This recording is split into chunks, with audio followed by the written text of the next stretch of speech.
ሰላም ጤና ይስጥልን የተከበራችሁ የቀን ዜና ነው። በዚህ ቻናላችን ቀን መረጃዎችን ወደ እናንተ የምናደርስበት የዜና ቻናል ነው። ቻናላችን አዲስ ስለሆነ ሰብስክራይብ እንድታደርጉልን እያለን የዕለቱን ቀን መረጃዎች ወደ እናንተ በቅንነት ማድረሳችን እንቀጥላለን። በቅንነት አብራችሁን ቆዩ። ወደ መጀመሪያው መረጃ ስናልፍ የነዳጅ ምርቶች የችርቻሮ መሸጫ ዋጋ ጨመረ። የንግድና ቀጠናዊ ትስስር ሚኒስቴር የዓለምን የነዳጅ ዋጋ መነሻ በማድረግ ከሚያዝያ 30 2017 ዓ.ም ጀምሮ የነዳጅ የችርቻሮ መሸጫ ዋጋ ማስተካከያ ማድረጉን አስታውቋል።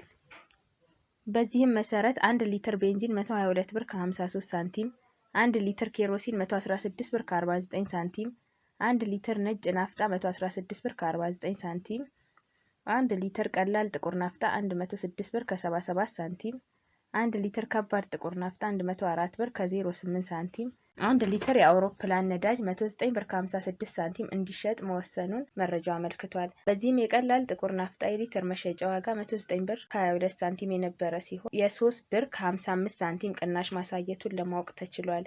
በተጨማሪም 1 ሊትር ከባድ ጥቁር ናፍጣ ከ106 ብር ከ75 ሳንቲም ከነበረበት ወደ 106 ብር ከ77 ሳንቲም ዝቅ ያለ ሲሆን የአውሮፕላን ነዳጅም 113 ብር ከ20 ሳንቲም ከነበረበት ወደ 109 ብር ከ56 ሳንቲም ዝቅ ማለቱ ታውቋል።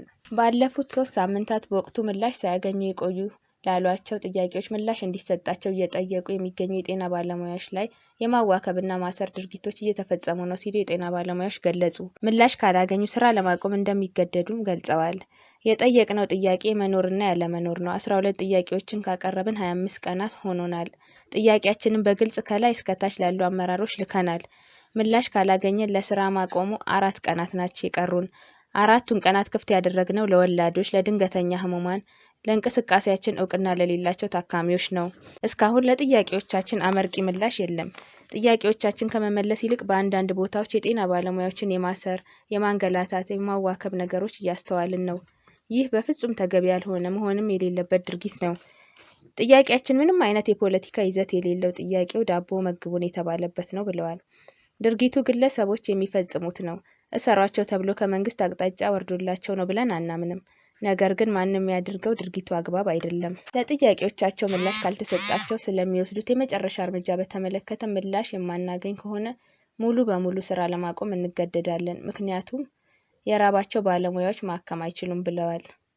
በሌላ በኩል ጤና ባለሙያዎቻችን ለጤና ሚኒስቴር የጊዜ ገደብ ጭምር በመስጠት እንዲመለስላቸው እያቀረቧቸው ባሉ የተለያዩ የመብት ጥያቄዎች የፖለቲካ ትርፍ ለማግኘት የሚሞክሩ አካላት የኢትዮጵያ ጤና ባለሙያዎች ማህበር አስጠነቀቀ። በሌላ በኩል ጤና ባለሙያዎቻችን ለጤና ሚኒስቴር የጊዜ ገደብ ጭምር በመስጠት እንዲመለስላቸው እያቀረቧቸው ባሉ የተለያዩ የመብት ጥያቄዎች የፖለቲካ ትርፍ ለማግኘት የሚሞክሩ አካላትን የኢትዮጵያ ጤና ባለሙያዎች ማህበር አስጠነቀቀ።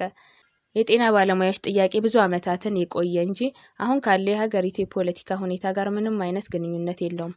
የጤና ባለሙያዎቻችን የዳቦ ጥያቄ ሌላ መልክ ለማስያዝ ወደምትፈልጉት አቅጣጫ ለመውሰድ የፖለቲካ ትርፍ ለማግኘት የምትሯሯጡ አካላት ከድርጊታችሁ እንድትቆጠቡ ማህበሩ በአጽንኦት ይጠይቃል ሲል አሳስቧል። ወደ ሌላኛው መረጃችን ስናልፍ ከግንቦት 18 2017 ዓ.ም ጀምሮ የፋይዳ መታወቂያ ግዴታ ነው ሲል የትምህርት ምዘናና ፈተናዎች አገልግሎት አስታወቀ። በሌላ በኩል አገልግሎቱ በመሶብ የአንድ ማዕከል አገልግሎት መስጫ ላይ የትምህርት መረጃ አገልግሎት ዘወትር በስራ ቀናት እየሰጠን እንደሚገኝ አስታውቋል። ተገልጋዮች ላይ ባሉበት ሆነው በማመልከት አገልግሎት ማግኘት እንደሚችሉ ጠቁሟል። በተጨማሪም ኢትዮ ፖስታ ወይም በተወካይ በኩል አገልግሎቱን ባሉበት ሆነው ማግኘት ይችላሉ ብሏል። በሌላ መረጃ እስክንገናኝ ሰላም።